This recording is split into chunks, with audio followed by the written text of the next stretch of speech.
Aurten ere onenak sestaoarrak izan dira. 10 bandera astindu dituzte eta 12 puntuko aldea lortu dute bigarrenarekin. Hondarribiarrak irabazi du hain zuzen ere azken estropada, El Corte Inglés bandera. Baina egunak protagonistak gehiago izan ditu. Orion eta Zumaian ere festa izango dute gaur. Hondarribiak egin ditu Corte Inglés banderako txanda nagusian. Urdaibai Hondarribia Kaiku eta Tiran urren ez urren. Lehenengo Ziabogan Urdaibai trabatuta geratu da. Agur bandera irabazteko aukerari.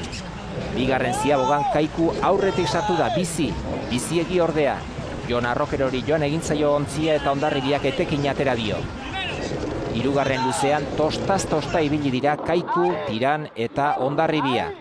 Azken Ziabogan Joseba Amunarriz Hondarribiko patroiak bete-betean asmatu du eta azken luzera Hondarribi aukerekin iritsi izan denetan ez du huts egin eta gaur ere ez du egin. Denboraldiko 6. bandera irabazi du Hondarribiak. Sasoia hasi bezala bukatu du Ama Guadalupekoak garaipenarekin. Amaitu da aurtengo denboraldia eta espairik gabe Kaiku izan da onena.